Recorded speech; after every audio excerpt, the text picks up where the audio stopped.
ಈಶ್ವರಪ್ಪ ಬಂಡಾಯದ ಬಿಸಿ ನಡುವೆಯೂ ಕೂಡ ಇವತ್ತು ಶಿವಮೊಗ್ಗದಲ್ಲಿ ನರೇಂದ್ರ ಮೋದಿ ಮತ ಶಿಕಾರಿಯನ್ನ ಮಾಡಲಿದ್ದಾರೆ. ನರೇಂದ್ರ ಮೋದಿಯ ಸ್ವಾಗತಕ್ಕೆ ಈಗಾಗಲೇ ಶಿವಮೊಗ್ಗ ಮಧುವಣಗಿತ್ತಿಯಂತೆ ಸಿದ್ಧವಾಗಿದೆ. ಮಲೆನಾಡು ಶಿವಮೊಗ್ಗದಲ್ಲಿ ಇವತ್ತು ಕೇಸರಿ ಕಹಳೆಯನ್ನು ಓದೋದಕ್ಕೆ ನರೇಂದ್ರ ಮೋದಿ ಆಗಮಿಸುತ್ತಿದ್ದಾರೆ. ಮೊನ್ನೆ ಅಷ್ಟೇ ಎಸಿಸಿ ಅಧ್ಯಕ್ಷ ಖರ್ಗೆ ಕೋಟೆಯಲ್ಲಿ ನರೇಂದ್ರ ಮೋದಿ ಮೇನಿಯಾ ಜೋರಾಗೇ ಇತ್ತು. ಈಗ ಮಲೆನಾಡು ಶಿವಮೊಗ್ಗಕ್ಕೆ ನರೇಂದ್ರ ಮೋದಿ ಎಂಟ್ರಿ ಕೊಡ್ತಿದ್ದಾರೆ. ಶಿವಮೊಗ್ಗ ಕೂಡ ಎಲ್ಲದಕ್ಕೂ ಕೂಡ ಸಿದ್ಧವಾಗಿದೆ. ಇನ್ನು ಮಧ್ಯಾಹ್ನ 3 ಗಂಟೆಗೆ ಫ್ರೀಡಂ ಪಾರ್ಕ್ನಲ್ಲಿ ಬೃಹತ್ ಸಮಾವೇಶ ಇದೆ. ಸಂಸದ ರಾಘವೇಂದ್ರ ಪರ ಪ್ರಧಾನಿ ಮೋದಿ ಪ್ರಚಾರ ಮಾಡ್ತಾರೆ. 1 ಲಕ್ಷಕ್ಕೂ ಹೆಚ್ಚು ಆಸನಗಳ ವ್ಯವಸ್ಥೆಯನ್ನು ಬಿಜೆಪಿ ಮಾಡಿಕೊಂಡಿದೆ.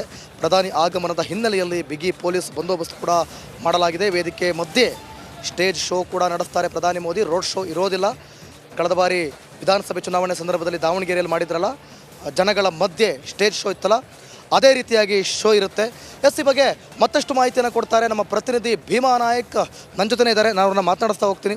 ಭೀಮಾ ನಾಯಕ್, ಬಹಳ ಪ್ರಮುಖವಾಗಿ ಕಲಬುರಗಿಯ ನಂತರ ಶಿವಮೊಗ್ಗಕ್ಕೆ ಎಂಟ್ರಿ ಕೊಡ್ತಾ ಇರೋದು ಯಾವ ರೀತಿ ಇದೆ? ಜನರ ನಾಡಿ ಮಿಡಿತ ಯಾವ ರೀತಿ ಇದೆ? ಮೋದಿ ಬರ್ತಾರೆ ಅಂತಂದರೆ ಅದೊಂದು ರೀತಿಯಲ್ಲಿ ಗೊತ್ತಲ್ಲ ನಿಮಗೆ, ಎನರ್ಜಿ ಯಾವ ರೀತಿ ಇರುತ್ತೆ ಅಂತೇಳಿ. ಮತ್ತೊಂದು ಕಡೆ ಈಶ್ವರಪ್ಪನವರ ಬಂಡಾಯ, ಈ ಎಲ್ಲದರ ನಡುವೆ ಮತ ಶಿಕಾರಿ ಮಾಡ್ತಾರೆ, ರಾಘವೇಂದ್ರ ಪರ ಪ್ರಚಾರ ಮಾಡ್ತಾರೆ. ಹೇಗಿರುತ್ತೆ ಮತ್ತಷ್ಟು ಮಾಹಿತಿ ಕೊಡೋದು?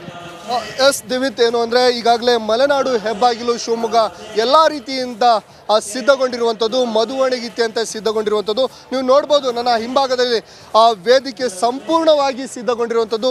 ಏನು 2:45ಕ್ಕೆ ಪ್ರಧಾನಿಗಳು ಶಿವಮೊಗ್ಗಕ್ಕೆ ಏನು ವಿಶೇಷ ವಿಮಾನದಲ್ಲಿ ಆಗಮಿಸ್ತಾರೆ. ತದನಂತರದಲ್ಲಿ 3 ಗಂಟೆಗೆ ಅವರು ವೇದಿಕೆ ಕಾರ್ಯಕ್ರಮಕ್ಕೆ ಆಗಮಿಸ್ತಾರೆ.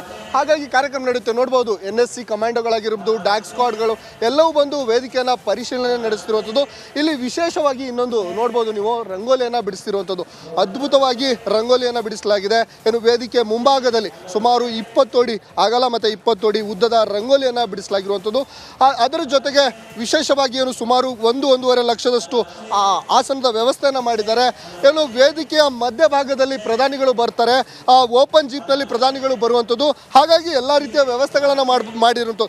ಸುಮಾರು 500 ಮೀಟರ್ನಷ್ಟು ವೇದಿಕೆಯ ಮುಂಭಾಗದ ವೇದಿಕೆಯ ಮಧ್ಯದಲ್ಲಿ ಪ್ರಧಾನಿಗಳು ಬರುವಂಥದ್ದು. ಅಲ್ಲಿ ನೋಡ್ಬೋದು, ಓಪನ್ ಜೀಪಲ್ಲಿ ಈ ಕಡೆ ಆ ಕಡೆ ಎರಡೂ ಭಾಗದಲ್ಲಿ ಜನರು ಇರ್ತಾರೆ. ಜನರ ಮಧ್ಯದಲ್ಲಿ ಏನು ವಿಶೇಷ ವಾಹನದಲ್ಲಿ ಪ್ರಧಾನಿಗಳು ಆಗಮಿಸ್ತಾರೆ. ಹಾಗಾಗಿ ಎಲ್ಲ ರೀತಿಯ ವ್ಯವಸ್ಥೆಯನ್ನು ಈಗಾಗಲೇ ಮಾಡ್ಕೊಂಡಿರುತ್ತದೆ. ಅದರ ಜೊತೆಗೆ ಪೊಲೀಸ್ ಬಂದೋಬಸ್ತ್ಗೆ ಏನು 3 ಜನ SP ಹಾಗೂ 5 ಜನ ಅಡಿಷನಲ್ SP ಅವರನ್ನು ಏನು ಜೊತೆಗೆ 1000ಕ್ಕೂ ಹೆಚ್ಚು ಪೊಲೀಸರನ್ನ ನಿಯೋಜನೆ ಮಾಡಿರುವಂಥದ್ದು. ದಿವೇತ್, okay, thank you Bhima Nayak ನಿಮ್ಮೆಲ್ಲ ಮಾಹಿತಿಗಾಗಿ.